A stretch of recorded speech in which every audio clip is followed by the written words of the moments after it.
This is part 3 for Chapter 3 about intercultural communication. So what are some of the barriers to effective intercultural communication? Well, first, there's anxiety. So when you encounter a situation where there are folks of different cultures, you might have a little culture shock, but that anxiety, it's really when you realize that you're different from other folks, and that can be a barrier to communicating effectively. If you assumed similarity or difference. So a lot of people erroneously assume that other cultures are going to be very different or maybe very similar to their own. And that error and that assumption can lead to difficult intercultural communication. Ethnocentrism. That's the belief that your culture is superior to everyone else's. Your culture is what you know and what you're most familiar with. But believing that it's better than others, superior to others, is called ethnocentrism. Stereotypes, prejudice, and discrimination. Stereotypes and prejudice about certain cultures can strain individual relationships. It's important to know people individually and avoid those stereotypes. Incompatible language.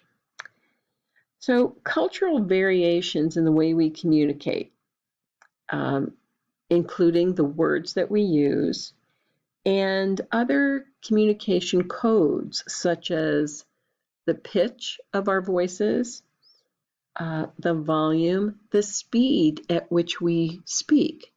Some other cultures speak what appears to be very, very fast, and that might be a barrier to good intercultural communication.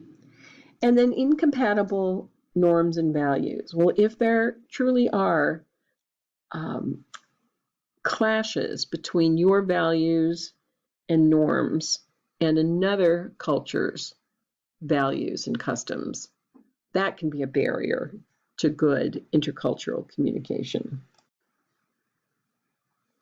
All right.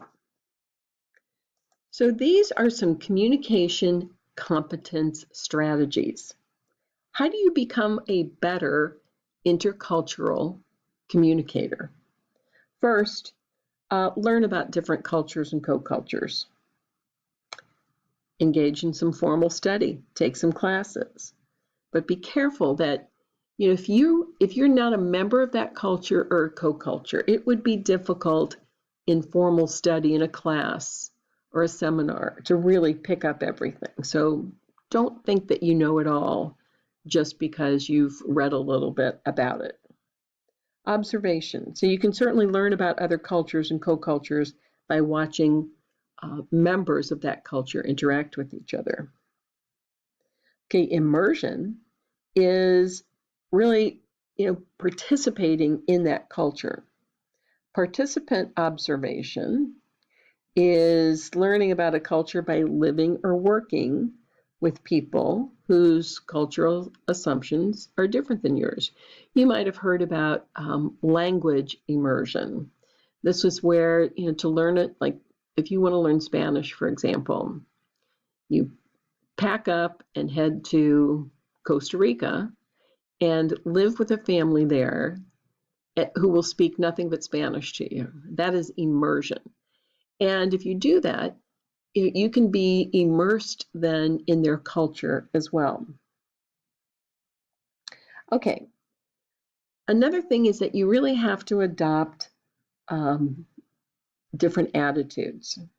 So first, tolerate ambiguity. What does that mean? It means that there are going to be situations where you're not going to know exactly what that culture's customs are and what you should do, and that can be uncomfortable. But you need to tolerate not knowing that. Again, just observe, watch what they do, ask questions. Be open-minded. Keep an open mind about different cultures. And be altruistic. Altruism is a display of, concern, genuine concern for the welfare of others. So just be concerned and interested in other cultures. And finally, practice listening. So to develop culture-centered skills, speak little, listen much. Okay? Again, observe, observe, observe.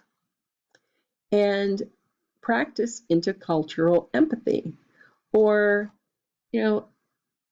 imagine putting yourself in the other person's cultural world to attempt to experience what they are experiencing. And develop some flexibility.